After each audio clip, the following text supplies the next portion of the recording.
Ladies and gentlemen, please welcome Forum 360 co-chair and space systems engineer at Johns Hopkins University Applied Physics Laboratory, Kate Stambaugh. All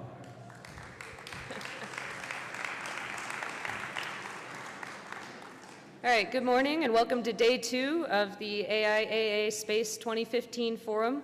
As people are coming in from the lobby, I have a few announcements before we get started. First, thank you for being here. More than 800 of your colleagues from across the US and around the world are here in Pasadena this week, and I hope you've gotten a chance to reconnect with colleagues and friends and meet some new people and expand your network as we all help each other shape the future of aerospace. So let me first take this opportunity to thank the sponsors of the AIAA Space 2015 Forum. You can see them on the stage behind me. Without their generous support, we wouldn't be able to bring you this forum, so thank you. We have a few housekeeping items. As you saw on the slides right before we started, and it'll be up again later, this year we're doing questions from the audience via the new Conference.io site at aiaa.cnf.io. So if you have questions, you can submit that to the site and vote for your favorite questions. And those watching on the live stream can also do that. And the URL and more information on the Conference.io is in the first or second page of your program. So if you need more information, check there. Second, all of our panelists and speaker bios are available on the AIAA Space 2015 Forum site under the Speakers tab. And then as soon as this panel is over, I'll have a few more announcements and reminders about the rest of the day. So please stick around to the end, and we'll go over just a look ahead of what's coming for the rest of the day. So the landscape of the space industry has changed a lot in the last 15 years with the dawn of privatized space ventures, a growth in robotic exploration missions, and the dawn of a new era of human exploration. Our morning's panel will help us consider the business of space. How is space business evolving to meet future needs? Please welcome the moderator of this morning's panel, Carissa Christensen. She's a managing partner of the TARI Group, and she will begin the discussion on these important topics. So, Carissa.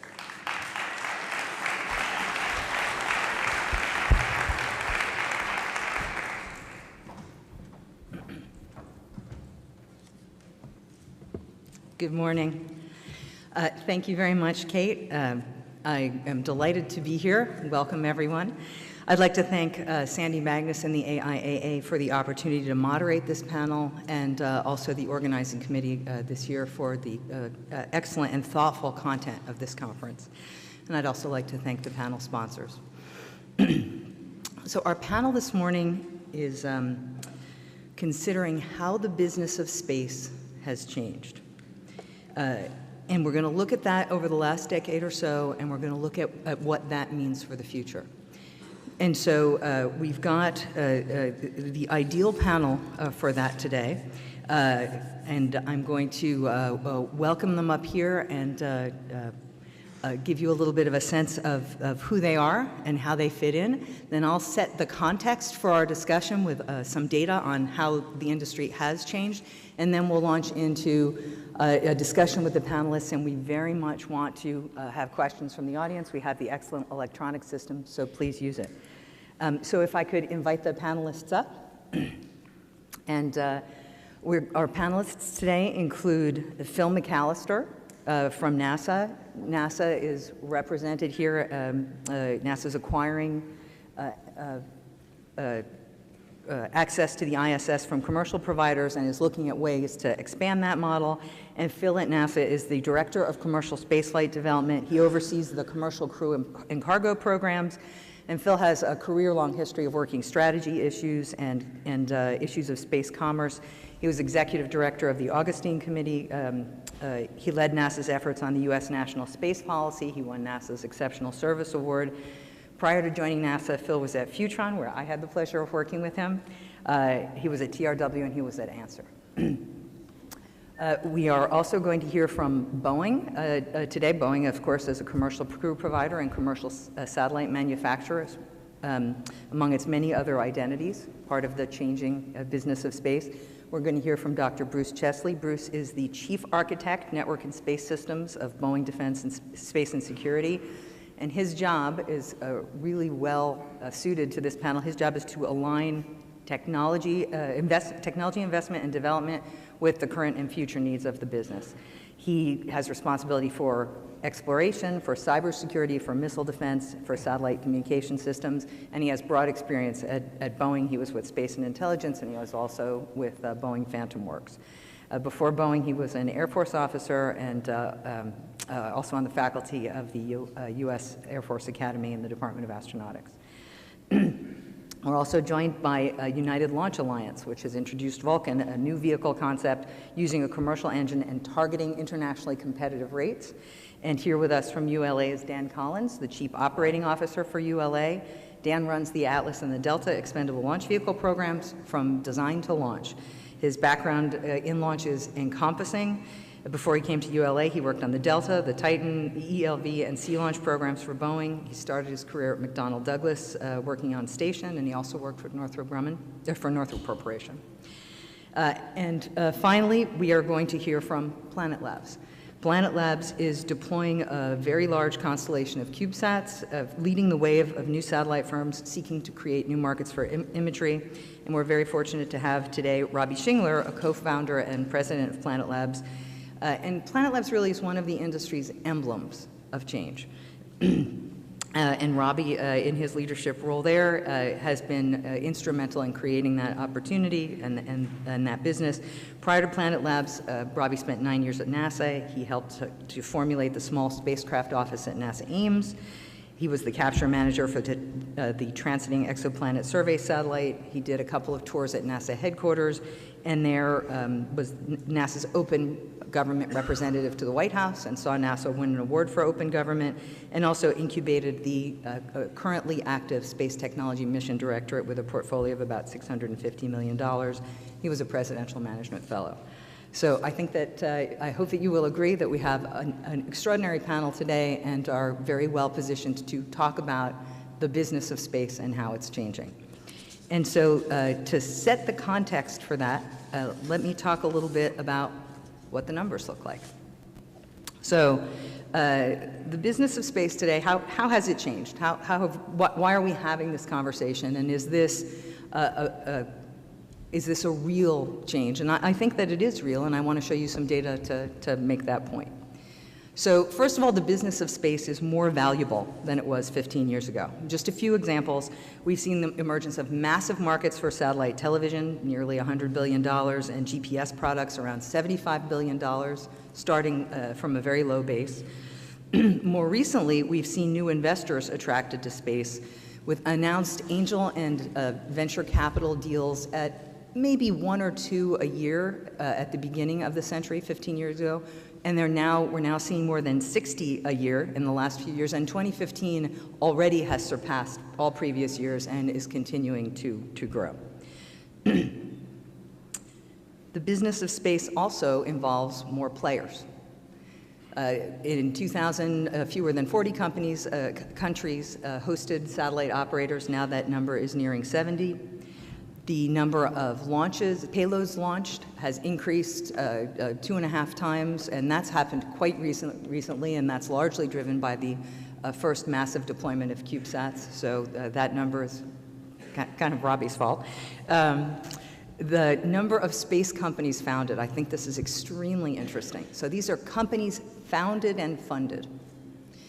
Around 15 years ago, we would maybe see one company a year, and we now see something like one company a month. That's a distinctive difference. And the overall size of the industry has quadrupled in the last 15 years. And there are more commercial products and services. There's more to sell today. There's growing conventional satellite applications like mobile broadband, the planned very small satellite constellations that are offered imagery and weather and innovative comm. There's commercial space infrastructure, including commercial engines, commercial capsules, launch services, and platforms either in development or in operation. And that's at the core of the change of the business of space. And finally, the business of space has changed because there is more uncertainty.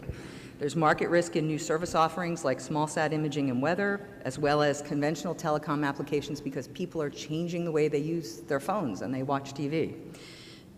The volatile government budgets are disrupting business plans that seek to use commercial models to help NASA and the DoD meet their mission needs. New satellite form factors add another dimension of uncertainty to changing launch architectures and cost structures.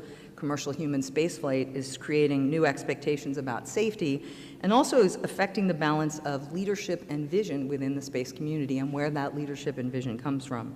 And all of those changes result in the transformation of the space industrial base, with new companies and players entering, traditional players changing, and sometimes leaving the market. So I think that it's definitively the case that this panel is addressing a real phenomenon. We've got the right panelists to address it. I hope you take the opportunity to ask questions, and I think it's going to be a very enjoyable hour and a half. Thank you.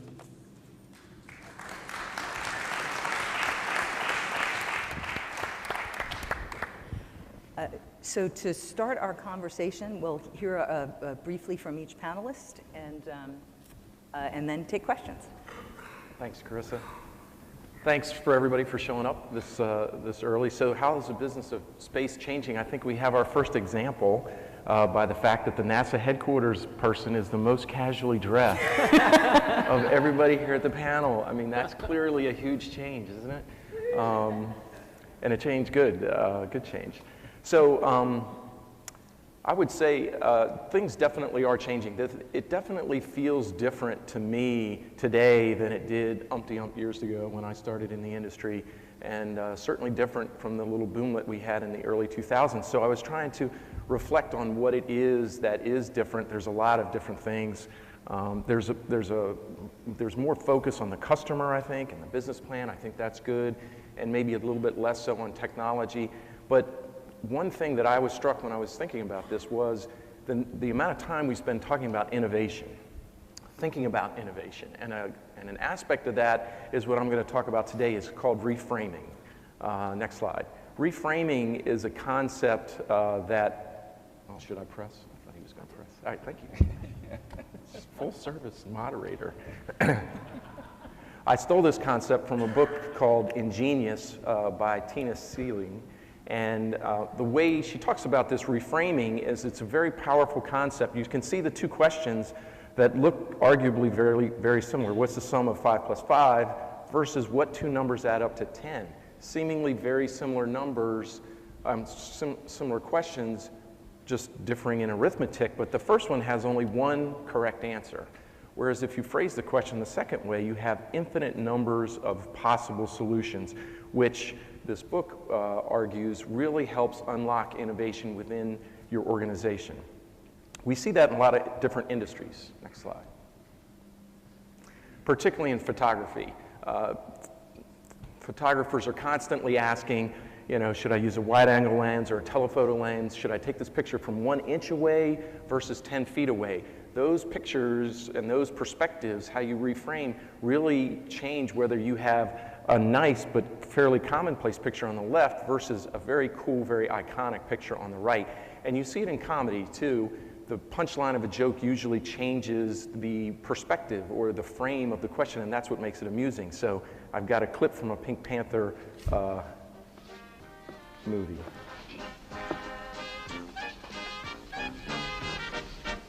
Does your dig that? No. Oh. Yes, dig it.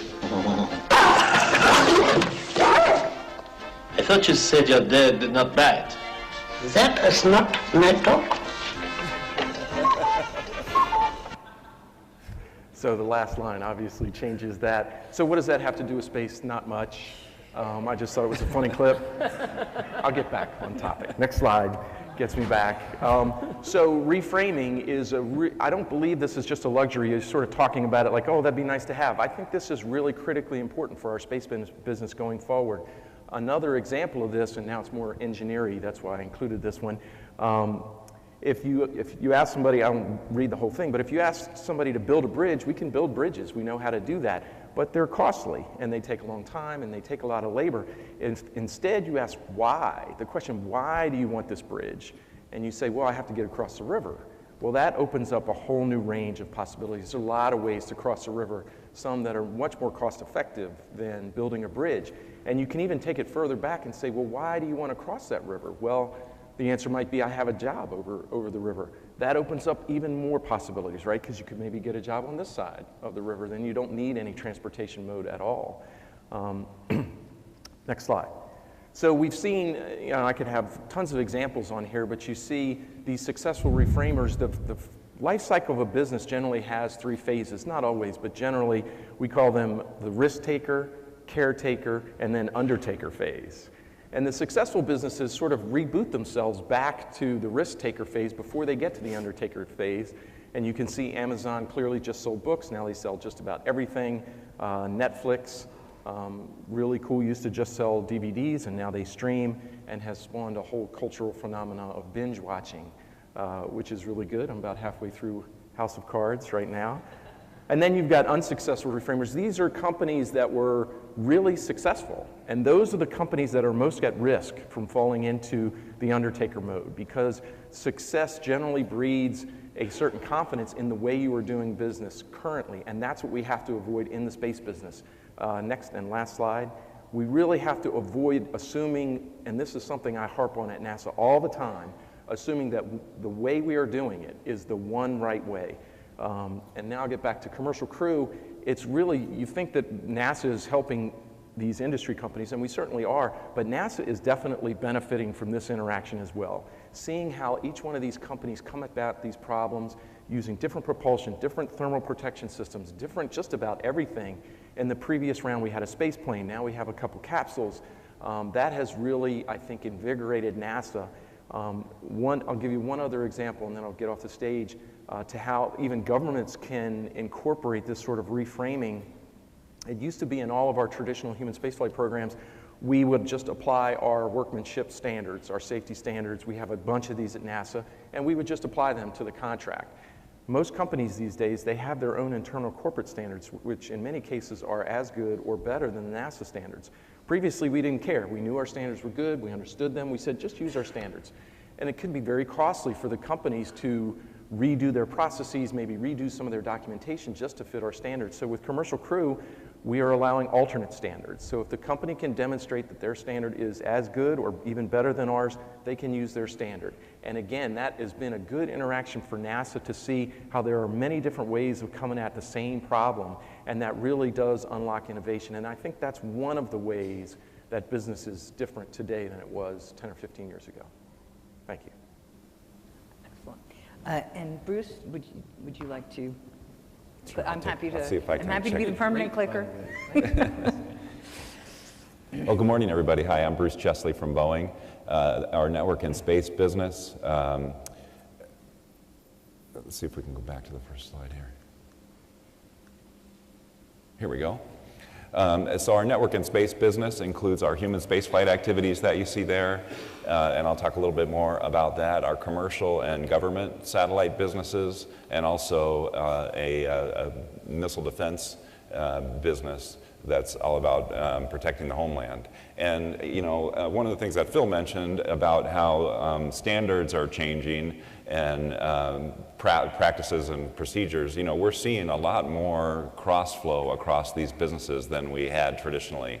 So we're taking command and control software from the missile defense arena and bringing it into the satellite arena. We're taking mission assurance practices from space and applying them to missiles. We're, our satellite factory is building the flight computer for the SLS rocket. So a much more dynamic shift across the business areas, and I think that really is a reflection of some of the changes that we've seen. As the space business has matured, it's not so much specialized technologies. We're seeing technologies that apply to multiple aspects of completing the missions. So thinking about the topic at hand here and how it relates to us in Boeing, it's really a large part of it comes down to the insatiable demand for bandwidth and mobility. And so I just thought we'd put a little illustration in here of, on the left here you see a traditional satellite design, and on the right is the more modern digital designs that we're introducing right now. And what the image below is the air traffic flying from Europe over to the continental US. So that's the North Atlantic air route that you're looking at. And there are other examples I could use, but I'm Boeing, so we like airplanes. And what you see is the shift in traffic throughout the day. So early in the morning in Europe, you see more of the air traffic in Europe, and a lot of those airplanes are headed towards the US. And then as the sun shifts over and the business day starts in the US, you see much more air traffic over there. And if you look at the sort of undulating orange piece there, essentially what a satellite operator has to do with a traditional analog approach is to place their bets. They have to decide, hey, where am I going to put the big humps in bandwidth? And those remain static. And so you see times where the demand surges above the capacity of the satellites, and then you see times where there's capacity that's sitting there that's not used, like nighttime in Europe, that European capacity goes dormant. So if you're thinking of in-flight entertainment or connectivity in the airplane, you have some wasted capacity and you have some places where you're underserving your demand. On the right, with the digital design, you're able to move that capacity and bandwidth to where it's needed, when it's needed. And so that's what we're seeing more and more. We're being driven by the satellite operators to provide that flexibility in power, flexibility in bandwidth, flexibility in waveform, and so we're providing much more of that kind of capability within our system. And the airplane example is useful because it's a nice, daily kind of a thing. But there are other changes that happen, whether it's in cellular backhaul, whether it's in DARS, in direct audio radio systems, like Sirius XM, for example. There are changes that occur over days and weeks, but when these satellites are on station for 15 or 20 years, there are changes in markets that occur over time. I mean, just think back 15 years ago, who could have predicted what kind of demands we have now? And so the ability to have that kind of flexibility and prevent stranded capacity, as the satellite operators call it, enables them to have much more flexible business models going forward. So that's kind of, to me, a great example of where the business need and the technology are developing together to enable new capabilities for traditional geo type of operators. Another area, picking up on your comments, Phil, the NASA Commercial Crew Program is really kind of a really terrific example of creating a commercial market. It is a program for NASA, but in my mind, one of the key things that NASA did is it gave industry a sense of how big the market was. And so by committing to the market and by saying, hey, there's going to be X number of launches, then that helped us decide on a commercial basis, okay, how much investment do we want to put into it, and what technology development will we put into it, and really look at it as a true return on our investment in a commercial model. So there was never just like any commercial satellite deal that we go after, we don't know if we're going to win, but we make a calculated effort to say, okay, we're probably going to win a certain amount of these, and we can take that market risk. And NASA enabling that market risk, I think, was really a really remarkable journey, and I think a really successful approach. And we're very proud of our legacy in human spaceflight, and we're really proud of the fact that we're the first ones that have been awarded a commercial commitment to bring astronauts to station. So that's terrific, and our commercial crew processing facility down at the Cape is having a ribbon cutting on Friday. So a lot of great progress there. And in a lot of ways, NASA is really leading the way in terms of thinking about these different models for bringing on board commercial providers. And I think we're starting to see some of that bleed over to other parts of government, namely the U.S. Air Force is taking some commercial-like approaches and allowing commercial standards on programs like wideband global SATCOM, for instance. So we're seeing governments are changing in response to the emerging markets as well. And then just a couple more quick examples of what's changing. The business deals are changing on satellites, looking at hosted payloads. So the satellite there on the left is Inmarsat 5. Flight number 3 just occurred on Friday morning. So that vehicle is on its way as the third satellite in the Inmarsat 5 constellation. And one thing I'll point out on that is there's a high capacity payload, those antennas you see there in the center body of the nadir deck there. And that high capacity payload is fully interoperable with the Air Force's wideband global SATCOM system. And so a military operator who has a WGS terminal could also have their traffic going over Inmarsat without having to change their user equipment. And so that's, again, kind of a blended approach. We're seeing much more of a blurring of the lines between what is traditionally government or traditionally commercial. We're seeing that shift. Another example of how things are changing is the dual stack 702 SP, our newest satellite design. It's all electric. And what all electric propulsion enables is allows us to reduce a tremendous amount of mass of carrying around all that chemical propellant. And so you can launch 2 satellites at a time. So from a satellite operator's point of view, the launch cost is cut in half. So that can be a tremendous advantage for commercial operators. And then we're also making big investments in smaller buses. Our 502 Phoenix bus line, as we call it, addresses some of these LEO imaging approaches, and we're working with a number of smaller firms, more in the startup kind of a realm, with that smaller, less expensive part of our product line. So, we see the blending of traditional and sort of new space kinds of missions, and we're seeing the market forces and the technologies lining up to make a really exciting time in the space industry. Dan, over to you. Thanks, Bruce. Good morning, everybody. Thanks for being at the conference and get a chance to give the launch provider perspective on a very dynamic and changing business. So let's see if we can get some charts up here.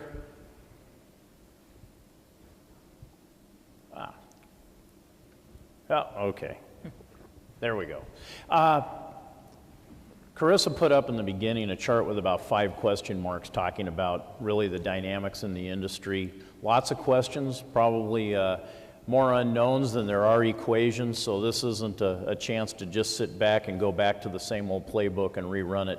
We're having to think of things differently. But also in uncertainty, you try and look at what are the fundamentals. And in the launch business, really I think all of space, the first fundamental is mission success. People are paying you to get their asset on orbit. Certainly, whether you're talking about government budgets or a commercial business plan, they're looking for you to get it when they need it so that they can live within their budgets so that they can get their revenue. So that's certainly something we never want to forget. The other part about the launch business is it's infrastructure intensive. Launch pads are typically not cheap. And so when you look at how to be a successful launch business, certainly I look at trying to get as much throughput through as small an infrastructure as possible. And that's a fundamental that's guiding ULA as we look to serve our customers in a very dynamic market. So some examples of how we're trying to reduce. Certainly consolidating infrastructure is an important part of that. And that's what we're looking to do with Vulcan, is to be able to service many, many markets with a single launch vehicle with a minimum number of launch pads. Launch pads take people, they take maintenance, they typically drive cost into systems, so we're trying to reduce that. Another way that we're looking is to look and work with our partners much differently than we have in the past. A great example of that for ULA is our partnership with RUAG.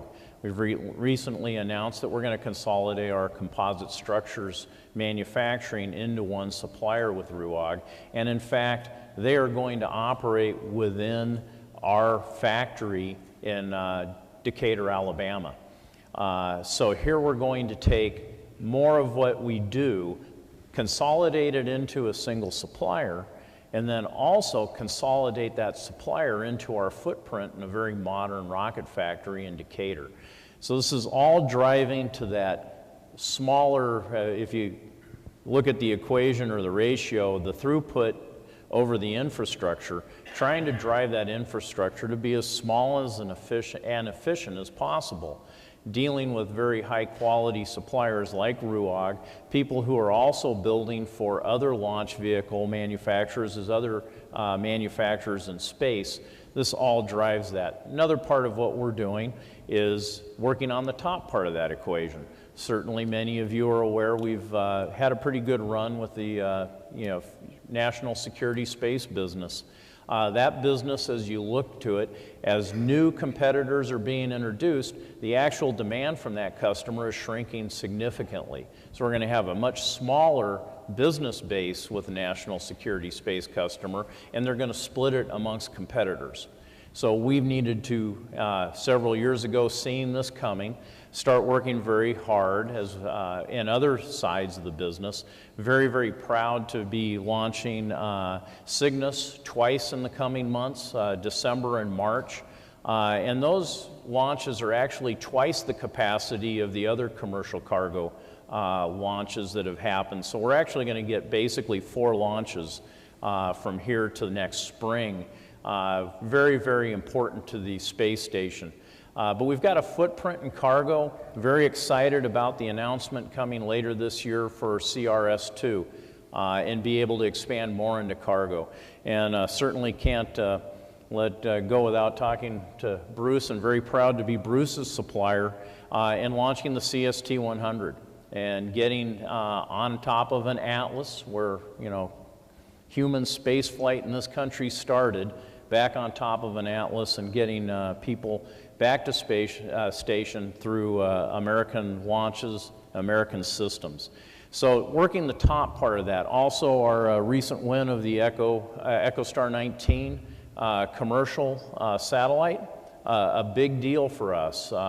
Back into the commercial market, we've sold quite a, we are moving more deliberately into the true commercial providers, and we think there are things that we bring with our high reliability, certainly lower interest rates. But what all this is about is working both sides of that ratio, the top and the bottom, expanding the throughput, shrinking the infrastructure. That's what uncertain times demands, because as each of those question marks gets answered over time, if we are more efficient with our resources and we can provide a high reliability, lower cost launch, then we're going to have a very responsive product regardless of how those things get answered. So that's how we're attacking a pretty dynamic industry, trying to bring innovation.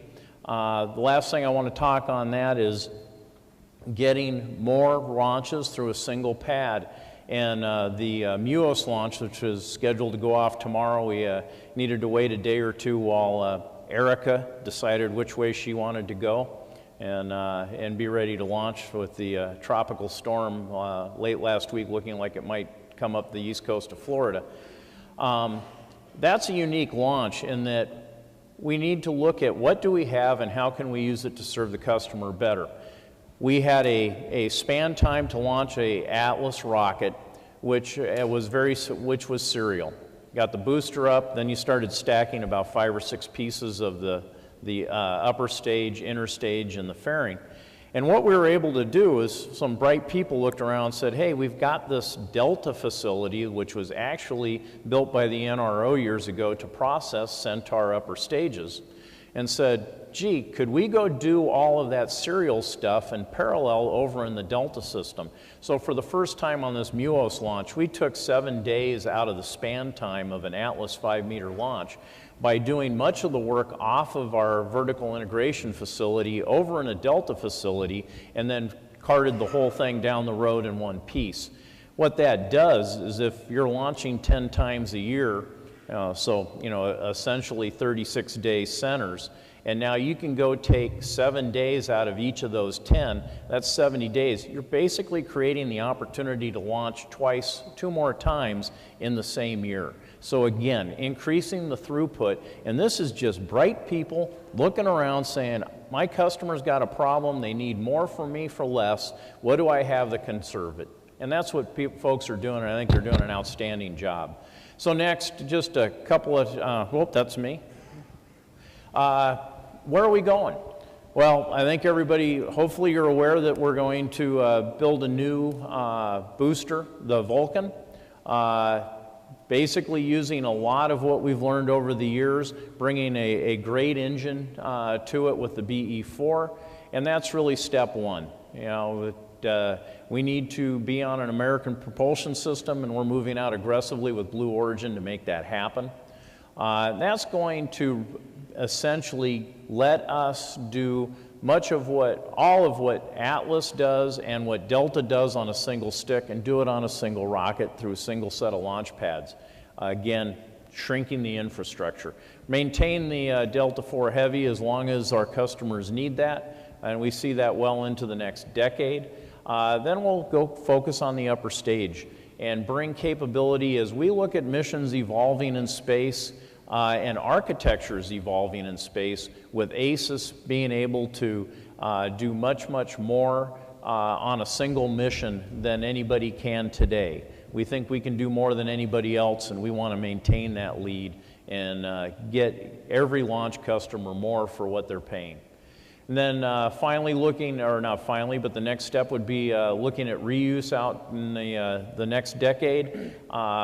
Our smart reuse system brings the engines back. That's the huge part of a booster cost, is bringing the engine back, and you can do that with technology that's been around for quite a while at a much, much less of a hit to performance than what we would do to try and fly a whole booster back. And then looking way out into the future, very modular engine or rocket designs that could really support whether you want a very, very large single payload or a much more distributed architecture to put pieces up, join them in orbit, and then move out from Earth's gravity well from there. So we'll keep on changing. We've, every time this business has changed, whether it was just initiating launch services back in the 50s with Atlas and something called Thor that developed into Delta, to responding to the Challenger tragedy back in the 80s, to bringing forward the EELV solutions that were required in the 90s, to creating ULA. The folks at Atlas and Delta and now Vulcan have responded to the change every step of the way and been very successful in doing it, and we're looking forward to however those question marks are answered, we're looking forward to the being part of the solution. So with that, I'll pass it along. Great, thank you. Well, good morning. My name is Robbie Shingler. I'm here with Planet Labs. Carissa, thanks for the invitation to speak with you guys today. I think there's a lot that's changing in our industry. I come and identify with the space sector, but I think there are 2 core things that are really happening, and it is that we do in space every day that we think about, which is access to space, and it's also what we do once we're in space. And there are a couple of trends that I saw during my time at NASA that I really wanted to bring together. And that is the access to space with secondary payloads, so that your total cost of a mission can go down tremendously. Then next is the actual ability to build a sensor system that is very capable very quickly, and to learn from that. And so I left NASA with 2 of my very good friends to start Planet Labs. And over the last 4 years, we've launched 101 satellites into space. We've had 11 attempts at launches, 2 of which, unfortunately, we've been unlucky on, and they did not make it to orbit. But still, 101 satellites that we've launched into space over the last 2 years. But we're a completely venture capital funded company, and we're focused on trying to serve our customers. So one key thing that I do want to mention here and start off the presentation to tell you a little bit more about Planet Labs is the fact that we're actually not selling space stuff. We're selling things that are derived from space. So at Planet, what we do is we help users, many customers, detect and act on change. And we do that by imaging the entire land area of the Earth every day. The challenges today in the commercial remote sensing system, or just about anyone that operates in the global marketplace, either in agriculture or in finance or governments or nonprofits, NGOs, is that people don't have access to timely information. Very limited coverage of information that they can get, low revisit rates or slow access, and also very expensive. And the traditional approach in aerospace is to have very capable spacecraft that take pictures of high-value assets for singles of customers. And as a result of that, it's weeks until you gain access to information. If you're on the civil side of things, you have to task a system and wait in the queue, and you get relatively low coverage, and it's inexpensive. So recognizing the fact that we had a hypothesis that we can build a state-of-the-art spacecraft and mass manufacture them, we wanted to do a monitoring mission, which was to attack each one of these pain points that we saw that people have in the market. And that is to create a monitoring mission instead of a tasking mission, and image everywhere, regardless of if there's a customer there today, and make that information available. So global coverage, fresh data, and easy access. Over the last 4 years, we've built this end-to-end system, the ability to launch, operate, manage constellations of dozens of spacecraft autonomously. We have a couple dozen ground stations globally in order to operate these constellation of imaging spacecraft. Then we process all of the data and expose it to the web for our customers. And so what I wanted to highlight about this panel is the fact that we saw early on that the value in the market was in the data and the information feeds rather than in the spacecraft. But it was impossible to make that possible without the space segment. So I want to talk a little bit about what we've done inside aerospace. But the way in which we communicate into the market is really around the data and the information, and having dozens and hundreds and thousands and hopefully millions of customers rather than singles of customers. So internally what we did, as I mentioned before, we've launched 101 spacecraft. Each spacecraft have lessons learned from previous ones that we've launched, and we've iterated very quickly. We've used a secondary payload opportunity to get into space, and so constrained ourselves to the 3U form factor. And it turns out that there's a lot of capacity that we have in our phones, in our pockets, and we could actually use the similar types of systems to put that into space. So we've gone through 13 build iterations of our spacecraft over the last 3 years. We've learned how to mass manufacture them. We've got a global ground station network. We're very proud of our partnerships with NASA via NanoRacks for the ability to get into space very quickly and deploy the latest technology that we have in order to learn how to operate them in an autonomous way. In this video here, this was actually taken about 6 weeks ago from some astronauts on board the space station of the latest deployments of 14 spacecraft. This build is actually build 12. We have 14 more going up on the next Cygnus, actually. And actually, let me correct myself, we have 28 going up on that, 14 that just went up on the H2B, and those will be deployed in the next couple of weeks. The ones that will be deployed in the next couple of weeks is our mass manufacturing spacecraft for next year. So we are ready for commercial operations. The space station orbit is excellent to get into space quickly and iterate, but it isn't the best orbit for an imaging mission. You want consistent shadow angles. You want to be in space for 3 to 5 years rather than 6 to 9 months. But with that, I look forward to the discussions, and very glad to be here. Well, Thank you all panelists. Very interesting setups. And thank you audience. We have a number of excellent questions and a lot of engagement. The top 4 questions basically address 2 topics, so I'm going to combine them because there's a lot of interest. And so the question is the role of government and the role of industry, the role of in this new era of space business. And there's a particular concern that was raised that's quite interesting.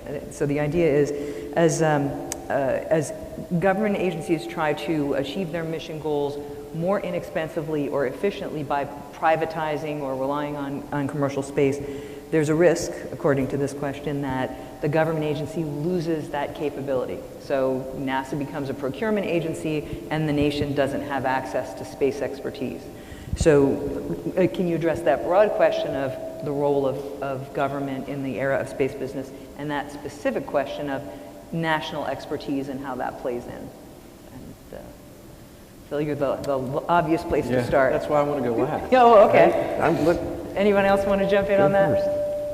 I can go first. So I think that that the government plays a very important, obviously, important role in space, not only in civil and in military intelligence, but also for commercial space.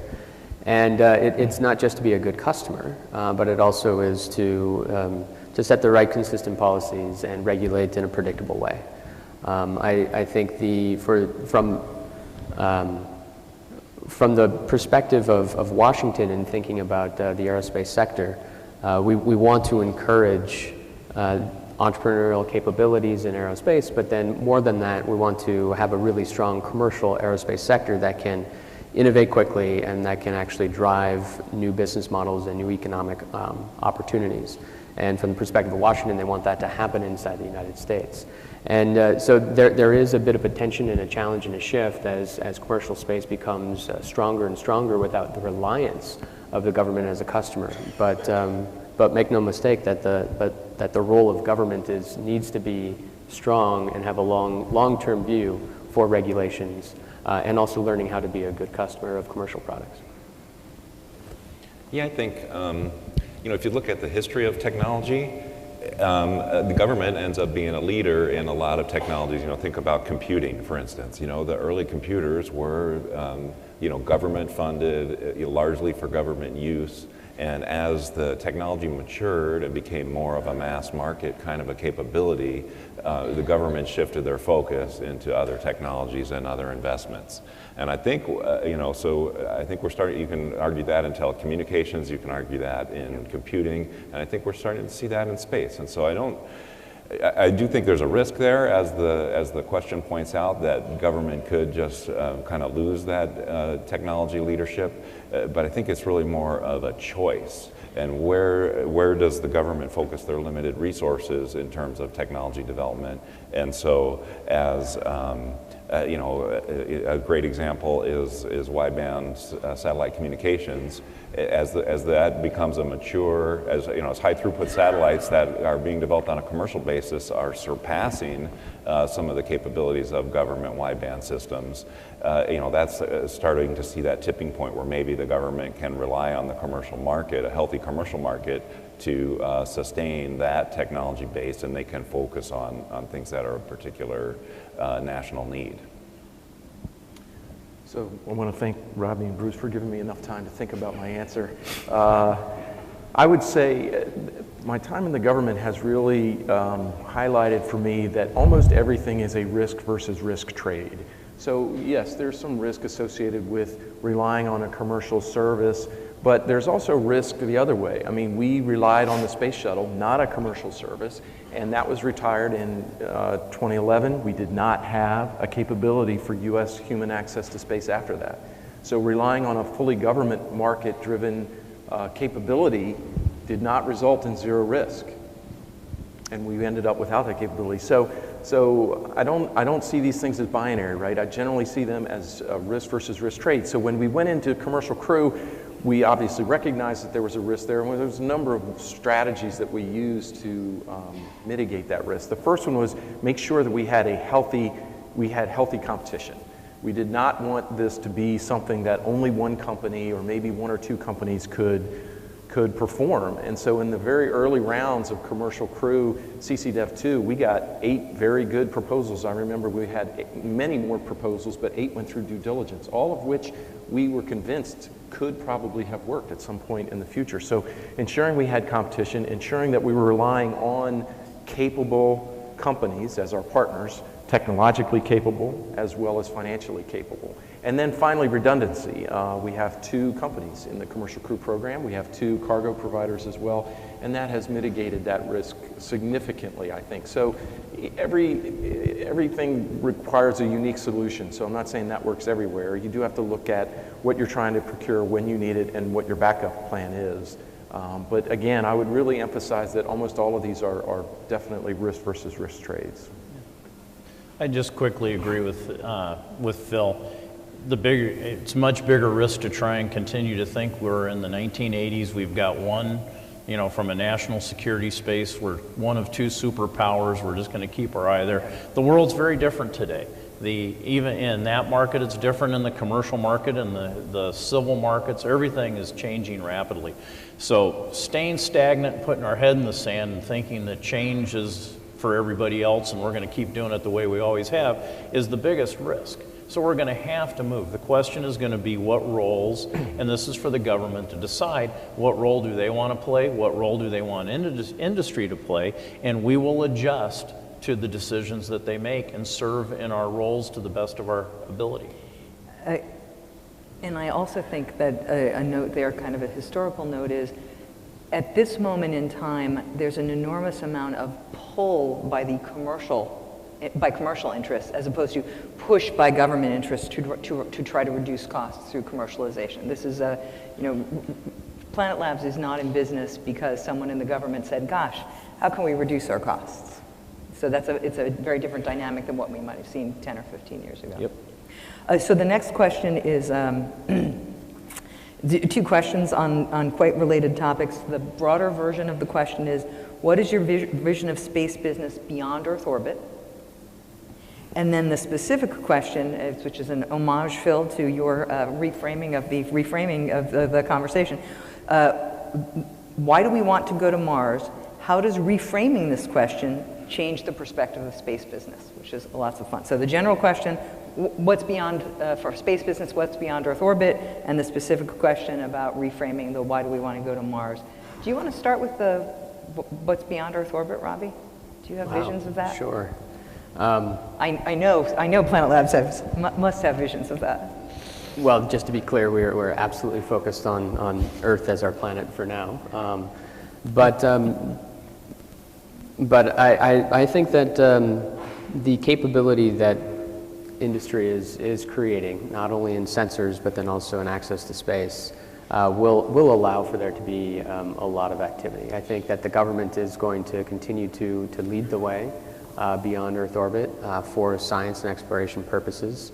And along the way, I think intelligent industrial capability will be created to where the market is today, which is around Earth commerce, obviously, that then can feed forward into infrastructure moving forward. So the types of infrastructure that I think can be commercially viable is for the types of infrastructure that we have in space today around Earth, right? So that is remote sensing, telecommunications, position navigation, timing, that type of infrastructure we're going to need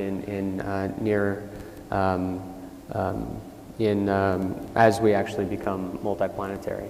And in addition to that, it can get to a point of a lot of the things that have been pioneered under Commercial Crew, the opportunity for there to be innovative incentives and business models and intelligent procurement mechanisms that create the type of industrial base for there to become more markets that are actually out there.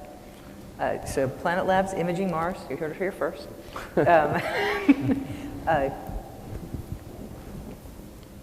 Sure. Okay, I'll jump in, sure. Yeah, certainly I think there's a lot of opportunities to continue to commercialize low Earth orbit, including human habitation in low Earth orbit and so on. And I just see, and I agree with Robbie that we'll continue to see government pave the way in terms of exploration and infrastructure, but that will open up some really exciting opportunities for you know, whether it's resources or whether it's, you know, further activities on the moon, or you know, asteroid kinds of activities, and then ultimately Mars. And I think you know, what's exciting is a lot of the building blocks are being put in place already. So if you think of an incremental approach, you know, the things that are happening on station, the things that are happening with SLS, and you know, having a rocket capability to get beyond Earth orbit. And then a number of the technologies, you know, electric propulsion and things like that for enabling deep space exploration. So I think the building blocks are there, and then I think that, you know, creative entrepreneurs and business opportunities will emerge from that. You know, we don't deliver from space, we deliver to space. That's our role. And so as we look out, how do we enable our customers, who are the people who are going to go beyond and do that? And if, you know, certainly don't want to go back to more charts, but the right-hand side of that evolution was about enabling different architectures. You know, certainly our next step, and we're excited to be a part of SLS. We're building the initial upper stage for the SLS, but beyond that is the big rocket with, you know, a single, you know, launch to get a lot of stuff into space, the right architecture to go beyond Earth. Are there others to where we can do what we've already done with space station and assemble something in low Earth orbit that can then be bring value and deliver from space? And so trying to have an architecture that will enable as many for launch, that will enable as many approaches as possible to be vetted, to be competed, and so that we get the right answer to move beyond. That's really where our focus is, where we're looking at ACES and as an upper stage that is much more capable and can enable things that are just different than how we've always thought about it. You know, the Apollo architecture was an amazingly successful one, but again, it's not the only one. Yeah, it's how we've done it before, but is that necessarily the right answer for what we're going to want to do out in the 2030s? And I'm sure people have different timelines, and I probably just offended somebody. But how can we enable as many ideas as possible? So when I think about beyond low Earth orbit, I guess I'm more of an incrementalist. I'm very much, obviously, an advocate for commercial, but when I think about what we're doing beyond low Earth orbit, I'm not sure that let's just say the ingredients that we needed to have in place for commercial crew for us to go forward with commercial crew, there were a couple really key features. One was that the government was not the only customer. I mean, you could see from the space tourism industry, from other astronauts that NASA had flown into space on the shuttle, there was demand, significant non-government demand for traveling to low Earth orbit for people, for a variety of reasons. So that was one key ingredient. The second key ingredient was we weren't pushing the state-of-the-art technologically. I mean, it's hard. Human spaceflight is one of the hardest things we do as a nation, as a people, but it is not something where we were pushing TRL levels from a 3 to a 7 or a 7 to a 10. We had taken humans to low Earth orbit over 100 times successfully, and so we felt like those two things were really important for us to have in place before we moved out on commercial crew. I don't think you have either one of those for beyond low Earth orbit. I think for the near term, and I'm not going to put any timelines on that, but for today and for the near term future, I really only see governments as the customer, probably NASA, for a strong beyond low Earth orbit activity. And we really have some things that we have to learn and some state-of-the-art that we have to push before we can really do that in a more commercial fashion. So I kind of see that in the near term as more of a traditional architecture. That doesn't mean to say somebody might not come up with a really good business plan, but I think we really need to focus on LEO. Commercial crew, let me tell you, I have not planted the flag. There's no check on the success box yet. We are right in the middle of that development, and it's really, really hard. Cargo is really, is probably nice and potted, and I think we can claim success there, but we're right in the middle of Commercial Crew. We have to get that successful, then maybe the next step with LEO, and then maybe more, and then very, very much incrementally so that we don't go backwards, right? And we don't have a gap in that capability. So that's what I would say.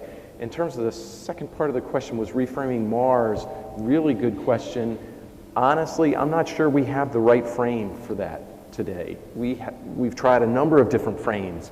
We've tried the telephoto lens, and we've tried the monochrome picture. I'm not sure we've actually got the right frame to get over that hump, to get a lot of people on board with that mission just yet.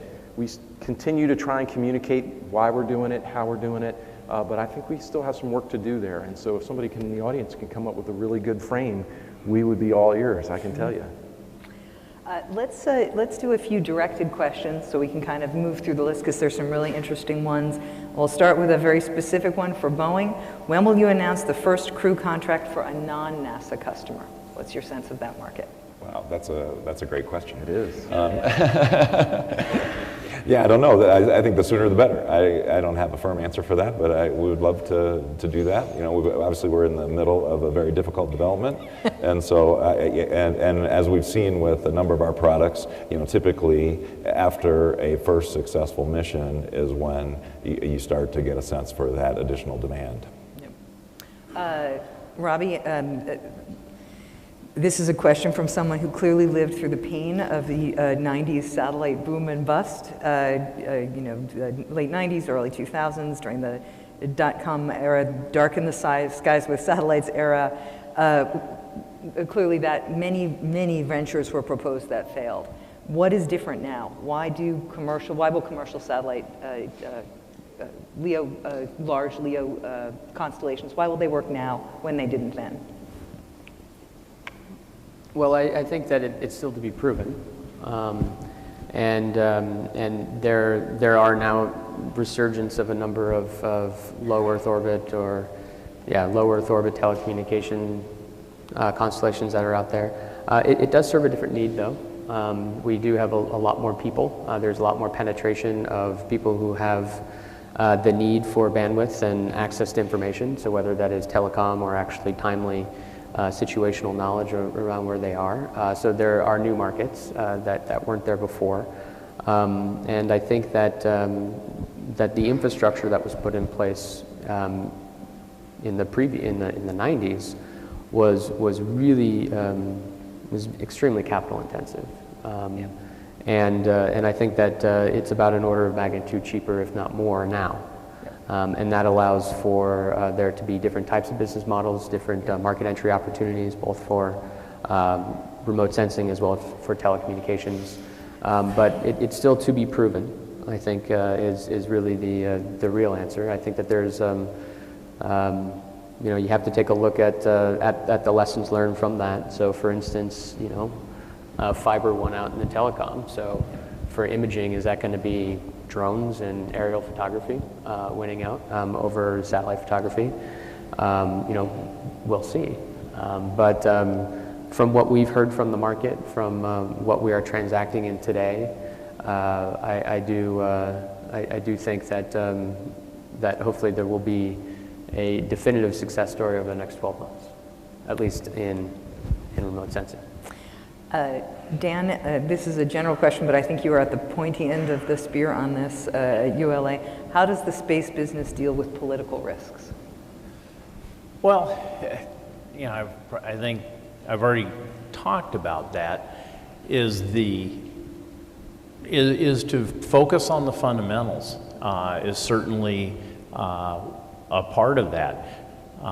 If we want to specifically talk RD-180, so fundamentally, let's get a very high reliability, low cost, as low as we can drive the cost product, and it's going to find a market. And some of those markets will not be as affected by political risk. So I think there's a diversity of your customer base is a way to do that, and certainly help. But we've always known that the RD-180 political risk was out there. We've certainly had plans in place that could deal with that and buy us some time. It's bought us some, and the reality is we need to work with our representatives in Washington to make sure that we follow the first rule of wing walking, which is don't let go of the strut you're holding on to before you've got your hand on the next one.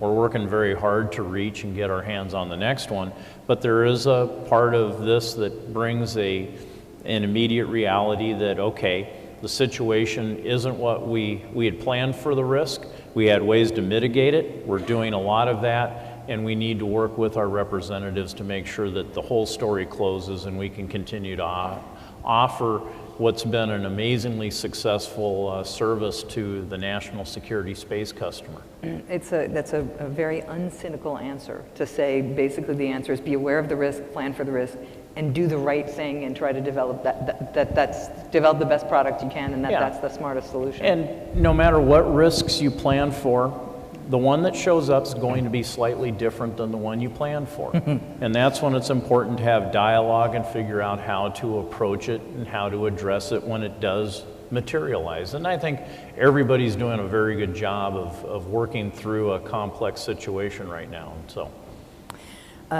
Phil, a general and a specific. So what should the COTS commercial crew model be applied to next at NASA? And a very specific, and a suggestion perhaps. Do you think the commercial model could be used for crew and cargo, could be applied to cislunar habitation modules? So we've got a significant contingent of folks who are looking for that opportunity. Right. So remember the conversation we had before, which I said, don't give me any direct questions? Clearly, I want my $20 back. All right? Well, if we're going to go down this path. No, that's not true. Carissa would have charged me way more than $20 to do that. So, that's funny. I've been getting that question. I think the day after we announced commercial crew, I got that question for the first time, like, what's next? What's next? And so part of my answer goes back to the previous answer, which is, man, I'm really focused on crew right now. We have to prove that we can do that successfully. I think we're well on our way. Our partners are really doing excellent work, and I think we've set the architecture so that they can succeed. But we've got to get crew there. Once we have crew, or maybe even before we're done, I think the business model could be applied to other mission capabilities. I'm not going to announce anything today, obviously, but we certainly have been looking at NASA through this LEO commercialization initiative. We held a workshop in December of last year, and we've had a number of following discussions about that with industry. About what are we going to do once the ISS, once the ISS is done. What's going to be the follow-on activity? We at NASA do not intend on building another ISS or another predominantly government-run station. So somewhere in there is some sweet spot through a station or a HAB module or something along those lines. I think there's definitely some mixture of commercial interest and government interest so that you could make the case for the next thing. So that's just one example. I think there are a couple others that are interesting. You do need those two ingredients. You do need other customers, and you do need something where you're not pushing the state-of-the-art technologically, and something that I think the government can and is willing to be an anchor tenant for. I think that really does mitigate the risk. Bruce put that very well and very succinctly, that really does, for new space ventures, that is a significant risk reducer by saying that there is some government demand, you can touch it, you can feel it, you can see what it is, yep. And I think it's incumbent on NASA to articulate what those are, and we're going through the process of defining what that is.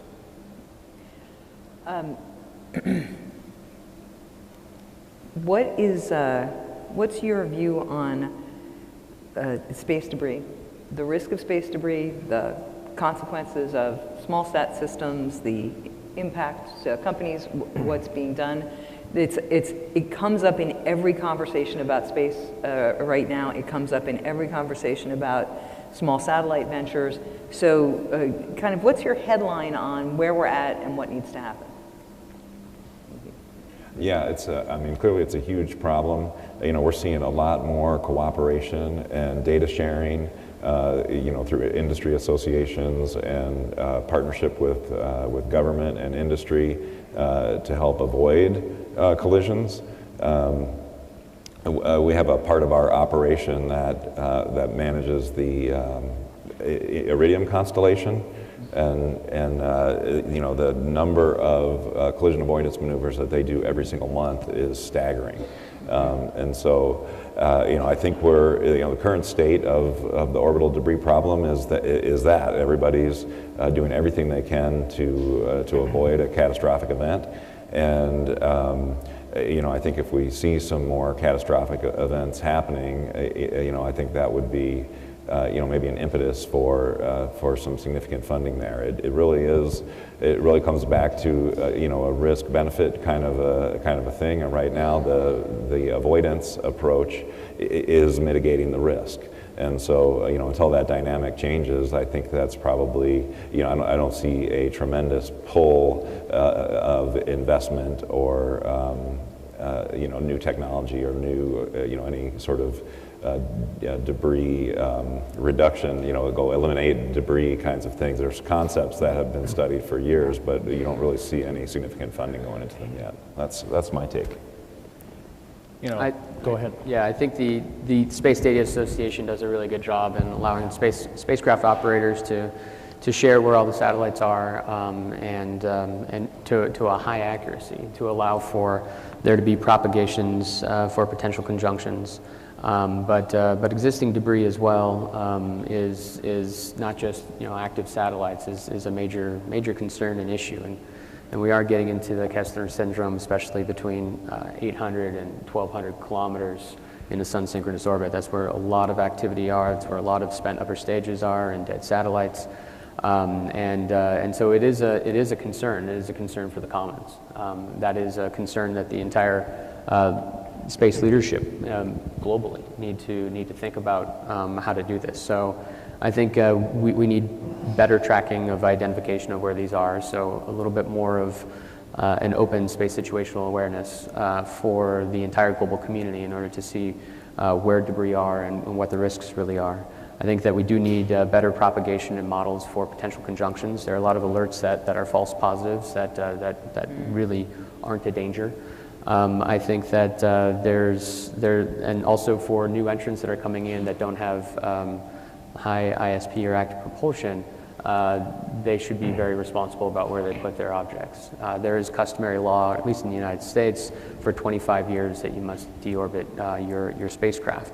And so that's something that we are very mindful of on how we, at Planet, around what we do in space. And so our ideal orbit is under 500 kilometers, where it lasts less than 5 years. So it flies beneath the space debris so we don't get hit by it, but then it also means that the satellites that we put in space don't really contribute toward that problem.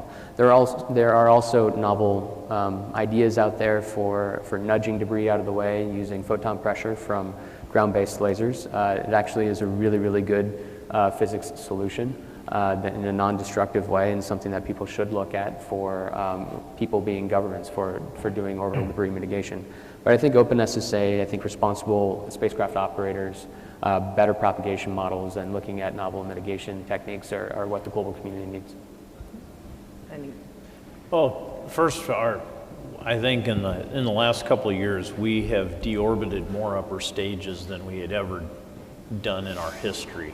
I know we've brought Atlas, our Centaurs back and deorbited in several of the Delta cryogenic upper stages. And so the first step is kind of from the medical industry, don't make the situation worse wherever we can. The other part is to have launch systems that are capable of not creating more. And as we're looking at Vulcan, certainly having the ability to have enough capability that we can get the customer's payload where it needs to go, then we get ourselves out of the way so we're not a problem. And then as we continue to evolve and create a more capable upper stage, are there applications for that upper stage once it has performed its primary mission of delivering the customer's asset to space? Can we then spend some time cleaning up the neighborhood before we leave? And so those are all things that as we are investing in technology and innovation, that we have our eye on is to, it's where we make our living. It's where we love to come to work and is in space. Let's not dirty the thing up and make it any harder. There's clearly support for that vision. Back to the specific questions, Robbie, one for you. How is imaging data typically used by your customers? And I'll expand on that a little bit and say, what is that? Who are those customers? What is that looking like? Yeah, so we are happy to have a couple of dozen awesome customers at the moment that are getting access to the imagery that we have coming down from the spacecraft and eagerly are awaiting the operational imagery next year. So Q1, Q2 next year, we have a couple of launches that will allow for us to have the sensors in space to get to our daily product, which should have general availability toward the latter half of next year. But our customers, we're seeing a lot of interest in agriculture. At 3 meters per pixel, that is perfect for understanding how healthy one's crops are, and at that cadence, right? Because we also have near infrared in it, which allows for you to see chlorophyll content, so how healthy crops are. But at that cadence, it allows for farmers and growers to actually make better decisions if there's a crop infestation happening in a certain region or more fertilizer needs to be deployed. So this is part of something in the agriculture industry that is a precision ag, using data and information to make better decisions on more of a daily basis. We're also seeing a lot of interest from countries that don't have access to information.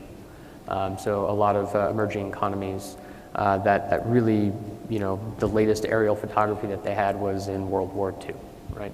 And so that is something that is, that at our price point and our value proposition, we're serving an underserved customer. And so we are in a number of different countries. And we also announced about 6 months ago that we're acquiring a company called Blackbridge, which operates the rapid eye satellites. And for many reasons, they're an unbelievable team, but one of which is that they serve over 100 different countries. So they have a really good sales distribution model for the pixels that they gather, which is at 6.5 meters per pixel, which is very similar to ours at 3 to 5 meters per pixel, so that we could actually modify those contracts and increase that. So, and they have a lot of traction in the energy sector, in disaster response, and in national base maps. Excellent. So the top question on the list is an interesting one. It says, so there are new technologies and system concepts like reusable launch vehicles that offer the promise of significantly reduced costs over the long term, but are challenged by large upfront development costs. And the question is, how do we get past that hump and get to these benefits? And I'm gonna shade that a little bit. I think that idea of we put in a lot of money now and we save a lot of money later is an article of faith in the space industry, and we have all seen 1,000 PowerPoint slides showing that if we only spend, X billion now, we will get many, many benefits. We're seeing a lot of companies start up now, and their model, as Robbie was saying earlier, is the costs are so much reduced compared to traditional, conventional space systems that they've been funded by a much larger and diverse group of investors. So it's really changed the art of the possible in that the door has opened for many of those ventures because they started small. So I'm curious about what each of you thinks about that model of where should we be investing now and it will really make a difference over the long term, and where that model just doesn't apply. So anyone who'd like to start on that? Yeah, I agree with you, Carissa. That's one of the age-old problems with the space business is, it's a capital-intensive business. $5 billion. Yeah, that's right. It's a capital-intensive business, and it takes a long time, typically, to deploy assets, in a traditional sense. And so, I think the exciting thing is seeing ventures like Planet Labs, where getting that time from launched, from company launch to first revenue, and seeing that happen on a much more rapid basis, it just puts a lot of pressure on the rest of the enterprise to be able to accommodate that. Affordable launch is certainly a key element, but a spacecraft design and manufacture has to be faster as well. And so I think I think that's the right way to think about it is, you know, the current state of the industry requires that upfront kind of investment and that sort of, you know, return on investment kind of thinking. But all the pressures that we're seeing are to how can we pull those things back to the left, reduce the capital expense, and start generating revenue much faster.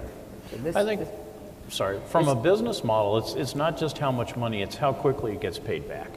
So yeah, you're asking for billions and in 13 years I'll give it back to you. That certainly doesn't work anymore. You look at Robbie's model where he's iterating very quickly. So yes, there's a lower investment. There's also a quicker time to test, and the cycle time is speeding up. And I think from we have to figure out how in the launch business we are going to enable that quicker cycle time, because there's both time and money play into that business equation. And I think if all we focus on is the money, we're going to miss a very important factor in that time. How can we get somebody who has an idea on contract and launched and either generating revenue or learning from their experiment much faster than we have in the past? And it's not just building the hardware and launching it, it's the whole contracting system that's out there. And you know, there are ways to innovate other than with hardware, and I think people have to be looking at those ways as well. Mm-hmm.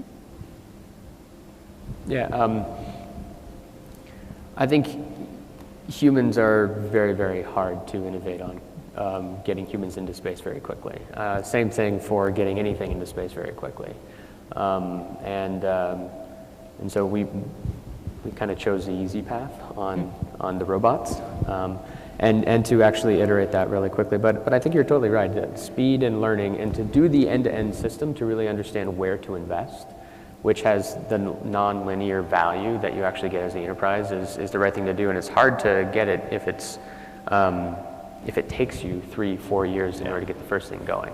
So how quickly you can actually get the end-to-end system to know where to invest is the right thing to do, and to also prove something to your users, your customers, your regulators, that the vision that you're going after is achievable. And every quarter that you speak with them, you make substantial progress. So I think that helps as well.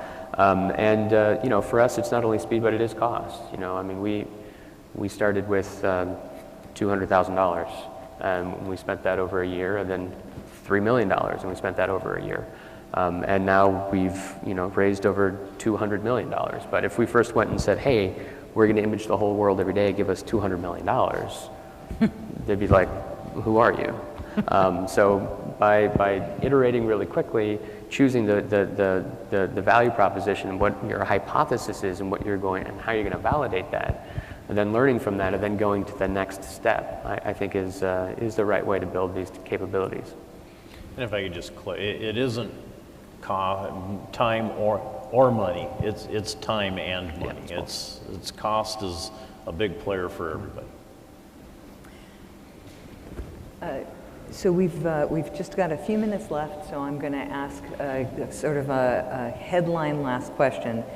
Each of your organizations is clearly responding to the changing business of space and responding to it very actively. So I asked for sort of the headline answer on what about that change has been the hardest and what has worked best for your organization as you've adapted and changed to the evolving business of space. I'll let anyone jump in first. Well, I think the hardest is to take what I believe is the greatest rocket team in the world, who has had a huge amount of success for decades, and help us to react to a very changing dynamic environment. You know, success breeds a comfort with how you do things, and the world's changing.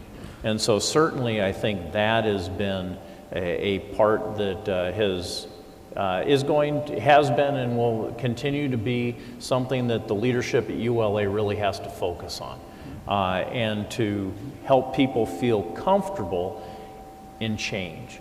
I think the part that I'll just go to that's worked very well is I talked about RUAG, and there's several other suppliers who are very like-minded to ULA, and we're starting to approach it much more as a team, and in looking at this equation of throughput through the infrastructure, working that through a much broader enterprise brings so many more opportunities. And I'm very, very proud of what we've done with RUAG and with some others that we'll be announcing in the future. So those would be my two responses. Thank you. I think one of the hardest things is, space is still hard. It's hard to get there. It's a harsh environment. So that part is, and that can be constraining, and it is. It's to innovate within that model after you've learned all the hard knocks over 50 years of here's all the things that can go wrong in space. So trying to break out of that mold is really the hardest thing. But in some ways, that's the best thing too. That is the really exciting thing when we've got opportunities to innovate, both in terms of technology, in terms of business model, and there's opportunities for incremental kinds of innovations and revolutionary innovations. And so having all of that variety available to us, I think, is really the best part about it, and really is, I think it's exciting for our workforce, and it's I think we're able to bring some exciting things to our customers on both the commercial side and the government side. Thank you. Yeah, very similar comments. The hardest thing has been, I think, incorporating the changes into a big, successful, arguably successful organization like NASA. The culture change aspect, I feel, has been the most difficult. We've made some inroads. I kind of feel like it's a fairly superficial layer. Not sure if it's really taken hold within the organization, but to get NASA to look at new things, new ways of doing business, we've been doing better on that, but I think that has been one of the biggest challenges to date. I don't mean to say or imply that NASA isn't open to those things, but it definitely has been a challenge. Getting commercial crew, the thing that we hear that I continue to run up against is honestly, why don't you just do it the old way? On so many different aspects of commercial crew, not just the procurement mechanism, but how we deal with our requirements, how we deal with just about everything associated with human spaceflight. I just heard again and again and again, why don't you do it the same way? And that's a really difficult challenge to overcome. But I think we're making progress.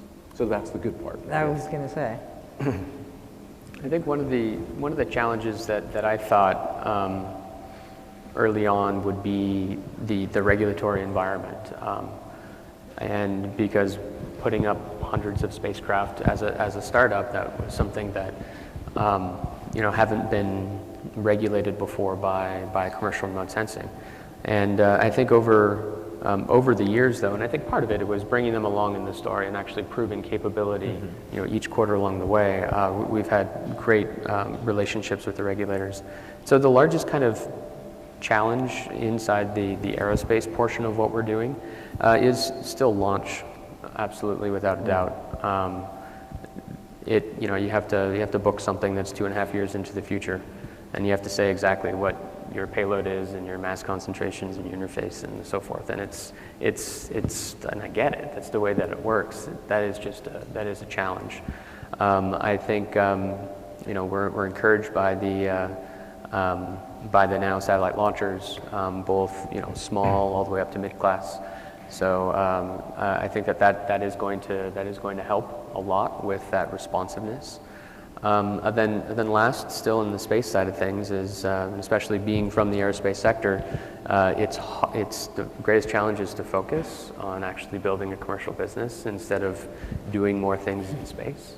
And so that's been a challenge to communicate to so many of our colleagues within the government and other aerospace sectors for why we're not collaborating on other things as well, is to keep that singular focus for building our own economic engine, which then allows for us to do other things in the future. But launch is still a very difficult business and a pain point from getting access to space really quickly, like on the order of months. With that, we will end our panel. I would like to thank the panelists who have for joining us today, who've just been marvelous, and if you'll join me in thanking them. Thank you very much. I'd also like to take a moment to thank the AIAA for the setting up the electronic question system, and thank you as an audience. These were marvelous questions. There was a lot of interaction. The panelists are here to speak to topics that you find interesting. This is so incredibly satisfying to be able to address questions directly. So thank you for your participation, and enjoy the rest of the conference. All right, thank you, Carissa. We have a few announcements. Thank you, panelists, for that really engaging discussion. The coffee networking break is starting now until 10 o'clock. An extraordinary panel today, and are very well positioned to talk about the business of space and how it's changing. And so to set the context for that, let me talk a little bit about what the numbers look like. So the business of space today, how has it changed? Why are we having this conversation? And is this a real change? And I think that it is real, and I want to show you some data to make that point. So first of all, the business of space is more valuable than it was 15 years ago. Just a few examples. We've seen the emergence of massive markets for satellite television, nearly $100 billion, and GPS products around $75 billion, starting from a very low base.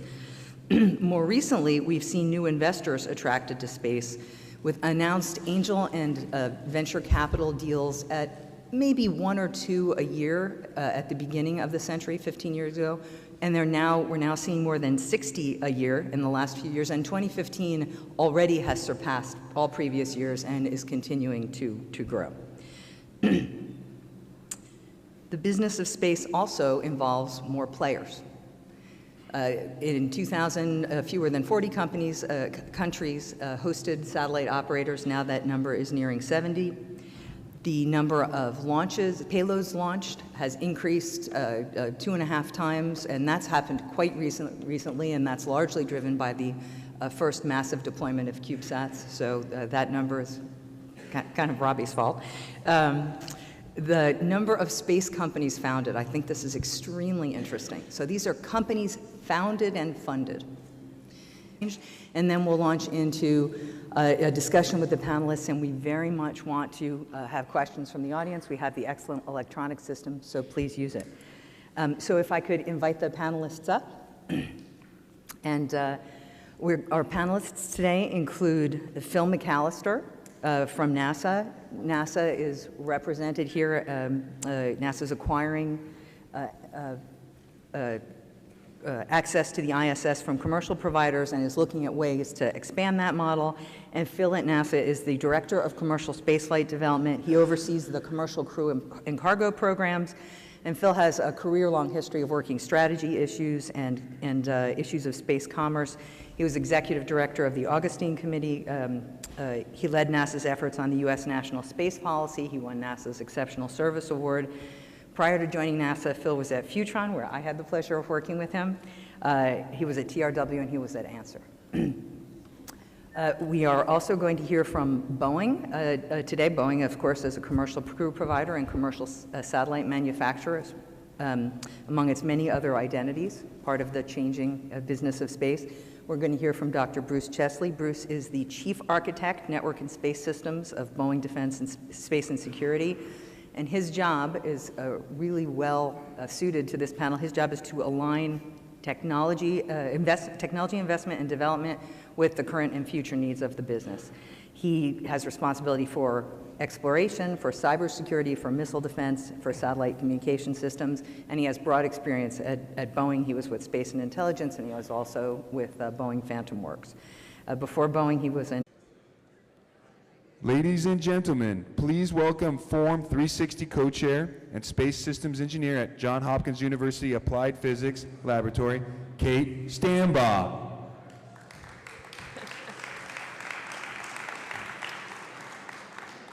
All right, good morning and welcome to day 2 of the AIAA Space 2015 Forum.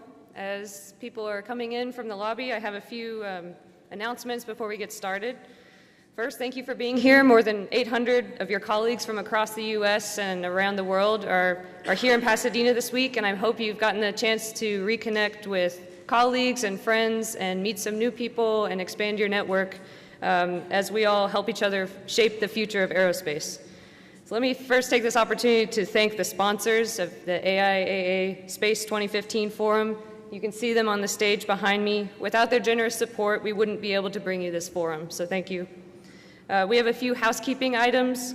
As you saw on the slides right before we started, and it'll be up again later, this year we're doing questions from the audience via the new Conference IO site at aiaa.cnf.io. So if you have questions, you can submit that to the site and vote for your favorite questions. And those watching on the live stream can also do that. And the URL and more information on the Conference IO is in the first or second page of your program. So if you need more information, check there. Second, all of our panelists and speaker bios are available on the AIAA Space 2015 Forum site under the Speakers tab. And then as soon as this panel is over, I'll have a few more announcements and reminders about the rest of the day, so please stick around to the end, and we'll go over just a look ahead of what's coming for the rest of the day. So the landscape of the space industry has changed a lot in the last 15 years with the dawn of privatized space ventures, a growth in robotic exploration missions, and the dawn of a new era of human exploration. Our morning's panel will help us consider the business of space. How is space business evolving to meet future needs? Please welcome the moderator of this morning's panel, Carissa Christensen. She's a managing partner of the Tari Group, and she will begin the discussion on these important topics. So, Carissa.